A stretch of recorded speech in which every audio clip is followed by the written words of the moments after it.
ara és un plaer molt gran presentar algú amb qui he col·laborat des de ja fa bastant de temps, que és en Toni Maestre, que és professor titular del Departament de Filologia Catalana de la Universitat d'Alacant i membre de l'Institut d'Estudis de Gènere d'aquesta institució.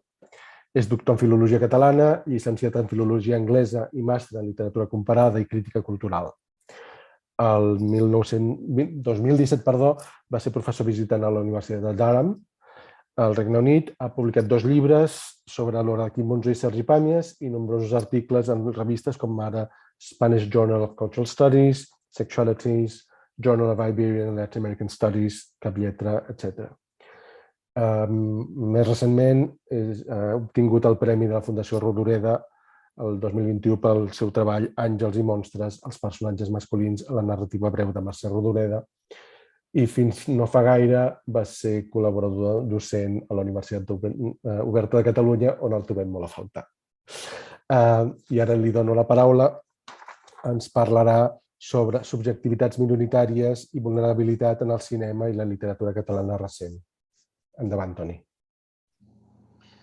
Doncs hola, molt bona vesprada. És un gust trobar tantes cares amigues i moltes gràcies per la teua presentació, Josep Anton. Jo també us trobo a faltar, aquesta és la veritat.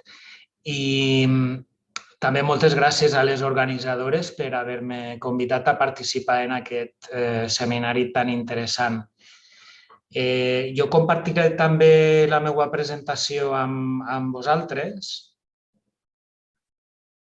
A veure si ho sé fer.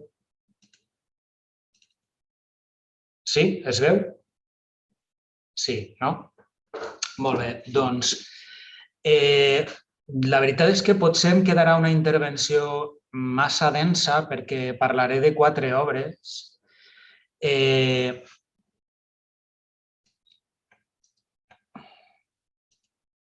Aquest seria l'índex de la presentació. Parlaré sobre teatre. He de fer ja d'entrada el disclaimer que no en soc expert, com l'Adriana. Parlaré de Nerium Park i Gangbang de Josep Maria Miró, que em servirà per explorar la masculinitat en crisi i el jove gai. I després també reflexionaré sobre la pel·lícula Estiu 1993 de Carla Simón i el seu curt Després també que em serviran per analitzar la vulnerabilitat del cos seropositiu en una nena i en un adolescent que encara són més indefensos, desvalguts, exposats o dèbils, si cap, que l'adult. També aquest és un tema nou per a mi, igual com el teatre, i probablement l'anàlisi que faré és molt provisional i encara em falta aprofundir-hi més. Per manca de temps, no em vull aturar a reflexionar in extenso sobre el concepte de vulnerabilitat i les complexes relacions que estableix amb nocions afins com precarietat, marginació o abjecció, encara que també eixiran en les meves reflexions. Preferisc analitzar directament les obres seleccionades i us remetré a l'excel·lent introducció de les autores Anu Koivunen, Katarina Kirola i Ingrid Reiber, titulada Vulnerability as a Political Language, que trobareu en aquest llibre que veieu a la pantalla. Aquestes autores assenyalen una doble accepció del terme vulnerabilitat que la teoria queer ha explorat intensament. D'una banda, les connexions que estableix amb la regulació, la subjugació i la mort, i d'una altra, la capacitat de cohesió i mobilització que propicia. No obstant això, en general, em sembla també interessant la visió de la vulnerabilitat d'Erin Gilson, per a qui es tracta d'un concepte útil perquè expressa les complexitats, les tensions i les experiències ambigües en relació amb el gènere, la sexualitat i el poder en l'actualitat. Doncs bé, passé ja a analitzar les obres. En primer lloc, La masculinitat en crisi a Nerium Park de Josep Maria Miró. L'antropòloga Rita Segato explica l'augment de violacions en l'actualitat com una consecuencia de la precarización. Diu, el aumento de las violaciones tiene que ver también con la precarización de la vida. Si hay cada vez más dificultades para exhibir una potencia económica, moral o intelectual, ya que los dueños del mundo son cada vez menos, el hombre vive como una emasculación esta precariedad, no tiene forma de afirmarse. Segons Segato, l'home violent és un individu fràgil que pateix per les normes socials, que ha de reproduir per força. D'altra banda, la vulnerabilitat de la masculinitat tradicional que representa Gerard, el personatge principal de l'obra de Miró, il·lustra la idea de vulnerabilitat segons Judith Butler, que també ja ha eixit anteriorment, que la vincula a la idea de dependència. Evidentment, la masculinitat tradicional, hegemònica, normativa o com vulguem dir-li, predica l'autonomia absoluta de l'home. Per tant, va en contra de la mateixa condició humana, que és per natura vulnerable, és a dir, dependent. D'acord amb Butler. El cinema i la literatura actuals han explorat la vulnerabilitat de l'home blanc heterosexual en crisi en diferents països occidentals, una qüestió que Jack Halberstam ha vinculat amb la política de l'alt-right de Donald Trump. Pel que fa a la cultura nord-americana, ja que pretén despertar la compassió per la figura masculina tradicional amenaçada per tota mena de complots socialistes, LGBT, feministes i antifa. Com afirmen les autores que abans esmentava, Anu Koivunen, Kirola i Reiberg, aquestes representacions susciten el debat sobre quin subjecte vulnerable hem de reconèixer, tenir en compte i compadir. En aquest sentit, les autores adverteixen sobre l'apropiació que els grups dominants i les estructures legals fan sobre la noció de vulnerabilitat i el risc que té de perdre utilitat per a l'activisme queer, feminista i antiracista. Nerium Park, de Josep Maria Miró, no inclou cap violació, abús o, en general, violència contra la dona. Narra la història d'una parella jove, Marta i Gerard, que es compren una casa en una urbanització que, segons sembla, només ocupen ells. Per tant, l'obra teatral sí que aborda el tema de la precarització de la vida visible en una urbanització deserta perquè la crisi econòmica impedeix la gent comprar habitatges.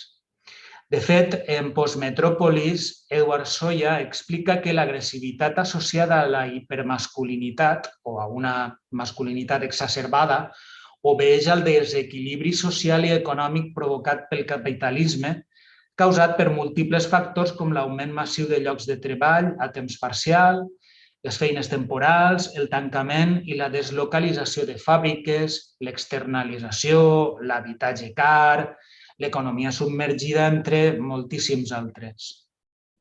Nerium Park és un relat inquietant sobre la fi del somni de la societat del benestar o de la idea de progrés capitalista de la classe mitjana. En realitat, és el relat d'un malson materialitzat d'una manera molt notable en aquesta urbanització amb piscina i jardí, però sense veïnat. És una urbanització fantasmagòrica. A l'obra apareix, de fet, una presència difusa, espectral, que simbolitza aquesta masculinitat en crisi, precaritzada, sense feina, que assetja la parella protagonista. Primer és Gerard, qui afirma haver vist un home sortint d'un marge en una carretera on no hi ha ningú. Al mateix temps, Gerard conta a Marta que l'empresa on treballa començarà a acomiadar treballadors de manera imminent. Més tard, ella també li confessa que a la seva empresa faran fora gent, almenys un 10% de la plantilla.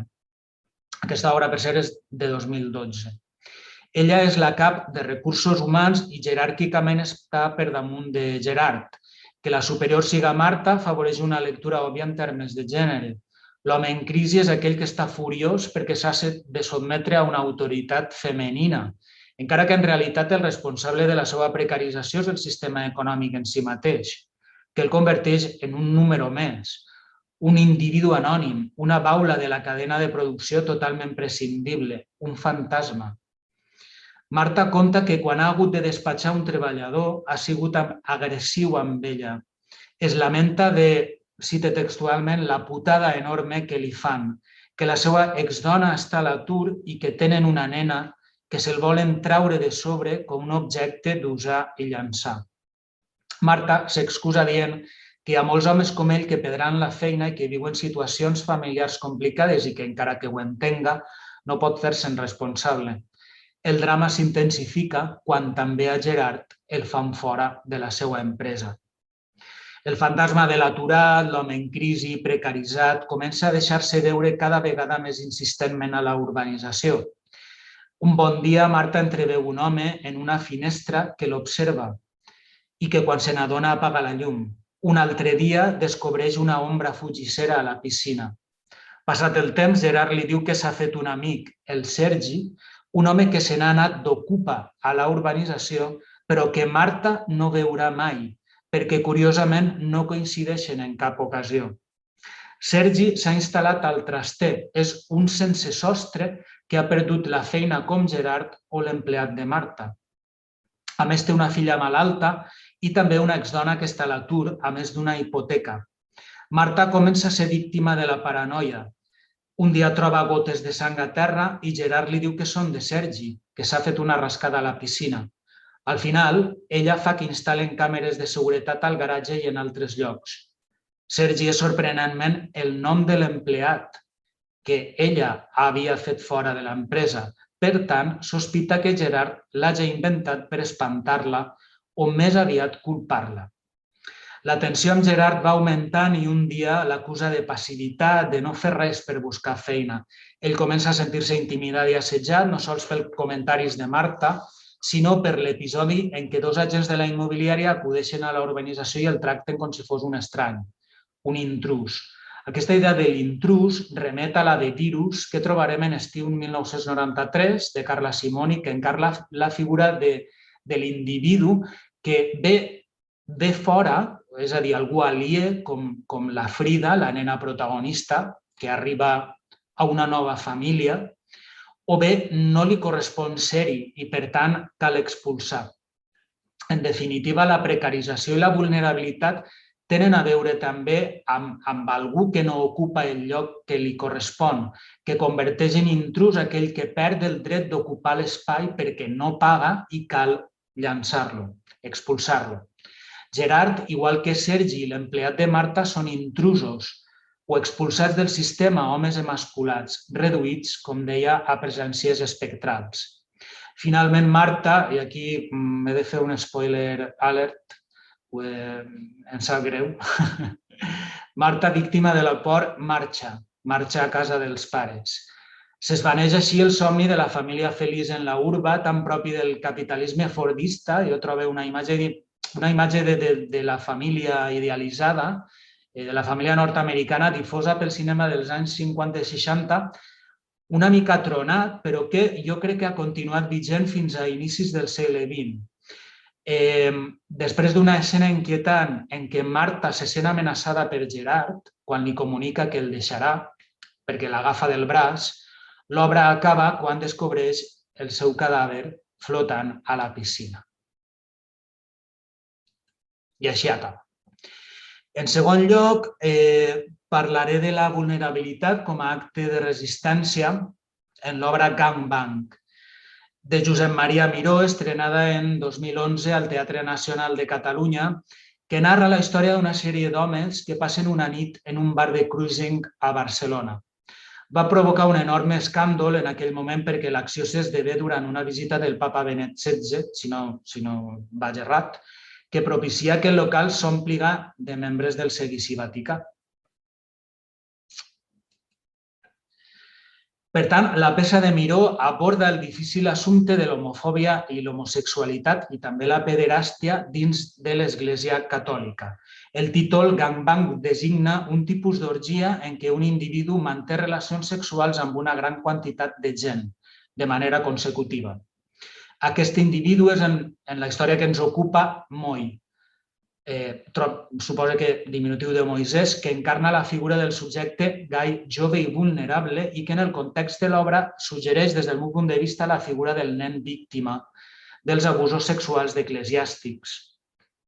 En un text titulat Repensar la vulnerabilidad y la resistencia, Judith Butler afirma que la vulnerabilidad, entendida como una exposición deliberada ante el poder, es parte del mismo significado de la resistencia política como acto corporal.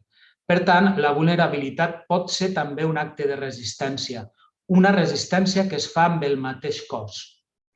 L'individu vulnerable s'exposa davant dels altres com una forma de lluita.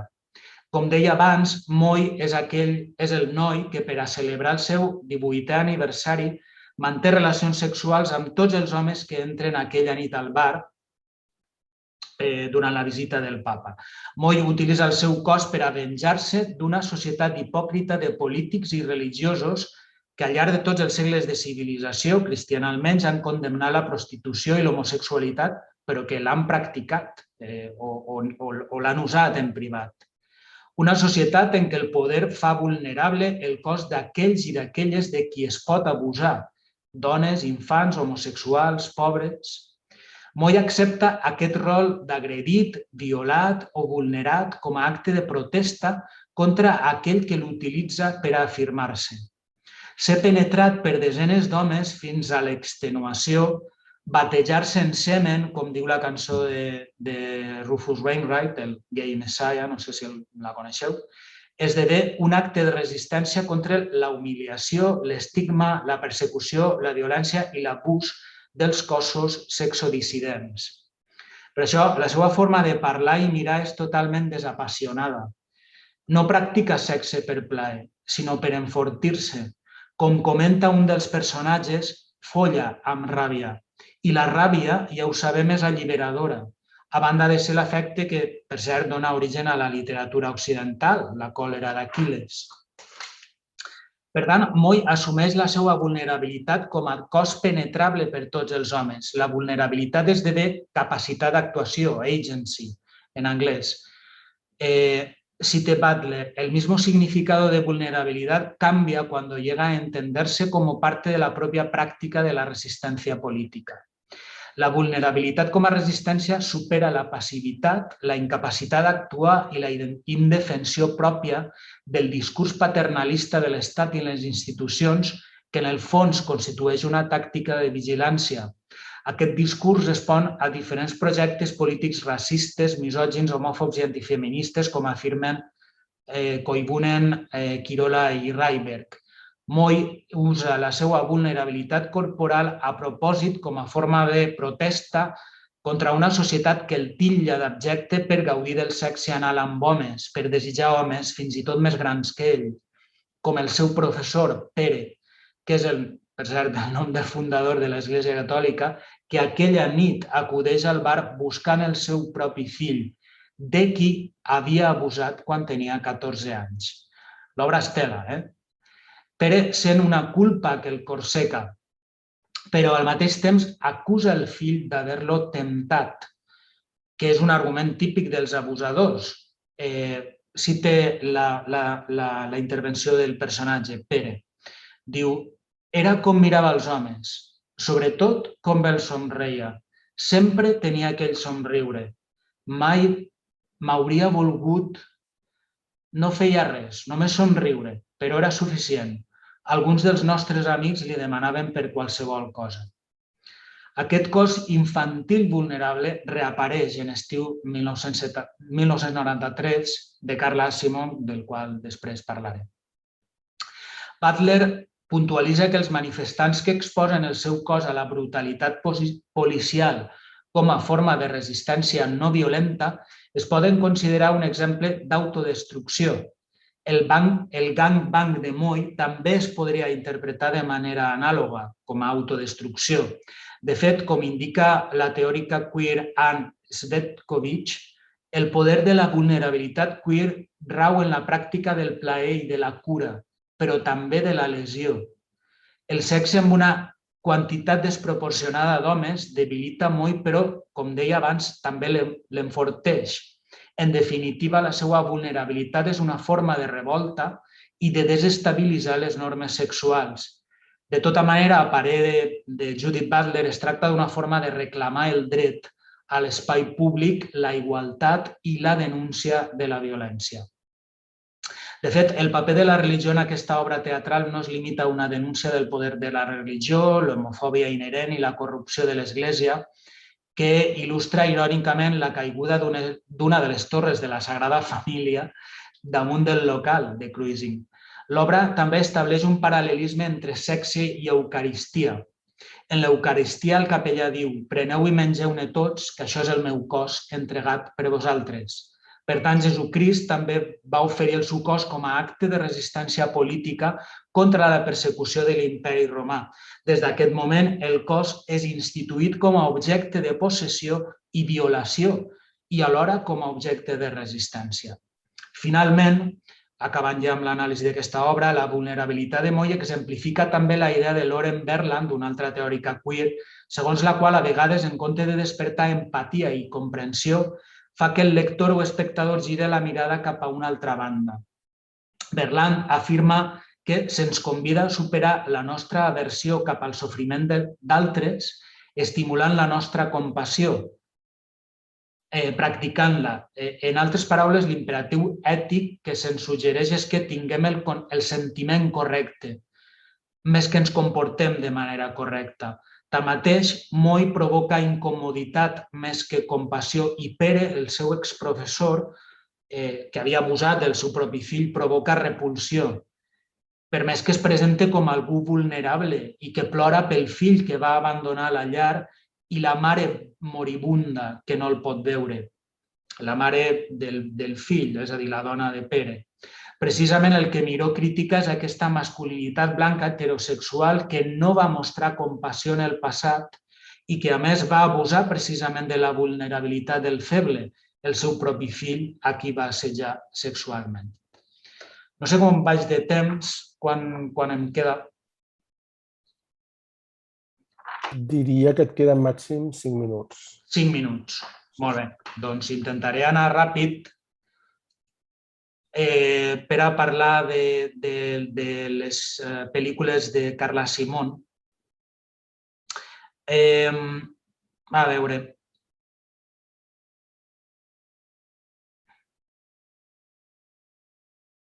Sí, la pandèmia de la sida va ser un exemple de necropolítica en els anys 80 i 90 en el sentit que li dona a Quilemembe, és a dir, un conjunt de tecnologies que gestionen i someten la vida al poder de la mort. La necropolítica és característica d'un règim vigent en l'actualitat en el qual es permet que algunes vides prosperen, mentre que altres es consideren prescindibles, com precisament ho eren els cossos d'homosexuals, heroïnòmans i negres, pel que fa a la sida. La sida, d'altra banda, provoca un estigma en aquell que la pateix. Susan Sontag deia que la sida és la malaltia de l'altre, aquest altre infectat que queda reduït a un cos, un hipercos, el cos abjecte, corrupte. Són pocs els exemples que la literatura catalana ha donat sobre la problemàtica social i política de la sida, tal com va explicar Josep Anton Fernández en un article titulat I don't come from the past, I come from now.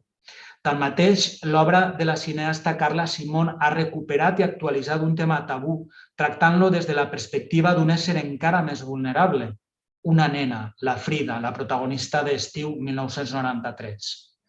Si bé en el seu curt Después también, que és posterior, 2018, l'estigma afecta un jove homosexual o bisexual perquè té nòvia però l'infecta un home. En canvi, Estiu del 1993 mostra que com la classe social baixa o la raça, l'estigma s'hereta, ja que és una nena la que rep de sa mare el virus. Em resulta interessant aquesta idea, la de l'estigma heretat, és a dir, la idea que el virus no sols circula entre cossos abjectes que relacionen de manera immoral, heterosexuals, heroïnòmans, negres pobres, sinó que contamina també la generació posterior, la dels fills, com una mena de maledicció que perseguirà per sempre aquesta família. Estiu 1993 exposa la xerofòbia de la societat que converteix en vulnerable la nena protagonista. No sols perquè s'ha quedat òrfena, sinó perquè és blanc de la repulsió que senten els altres, un aspecte que es fa palès en l'escena en què una mare agafa d'una revolada la filla que juga amb ella. La Frida cau jugant, es fa sang en el genoll, l'altra amigueta va ajudar-la i tot d'una apareix la mare, s'abalança per aturar-la, advertint-li tota exaltada que no la toqui. Després també invoca tots els mecanismes de la sida. En primer lloc, l'estigma, com deia, ja que provoca la vergonya, que és el sentiment o l'afecte constitutiu de la identitat homosexual. A més, tant en la pel·lícula com en el curt, el tabú es fa ben palès perquè en cap moment no s'hi esmenta la paraula sida. També hi ha la ràbia quan Eloi, el jove protagonista, després de donar positiu en el test, acudeix a casa del noi que el va infectar a agredir-lo, ja que, òbviament, el considera culpable d'haver-lo infectat. Igualment, hi ha la dinàmica del secret provocat per la por. Eloi no conta a la nòvia el que li ha passat fins al final de la història. És pitjor no contar-ho, li diu el noi que l'ha infectat, quan va a casa a pegar-li. Em pregunto si és rellevant el detall següent. Mentre que Eloi és pràcticament un adolescent, el noi que l'infecta és més gran que ell.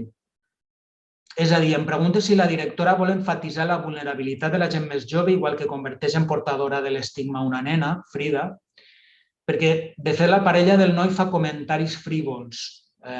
El noi que l'ha infectat té també parella i fa comentaris frívols per desdramatitzar o potser per cinisme, no ho sé. D'altra banda, per exemple, diu que mira, ara farem un trio, no sé què. D'altra banda, resulta una mica estereotipat que siguin els gais adults frívols els que corrompen el jove fet amb nòvia. Per cert, l'última temporada de la sèrie Merlí reprodueix exactament aquesta trama.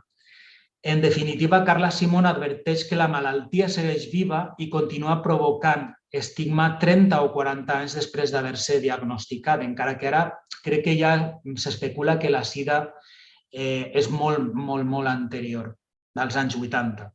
Ja circulava el virus molt abans. Si bé Frida no és víctima de la vergonya o de la por perquè no acaba de ser totalment conscient de l'estigma que arrossega, en canvi sí que experimenta la crueltat dels altres, com abans he explicat, o la compassió.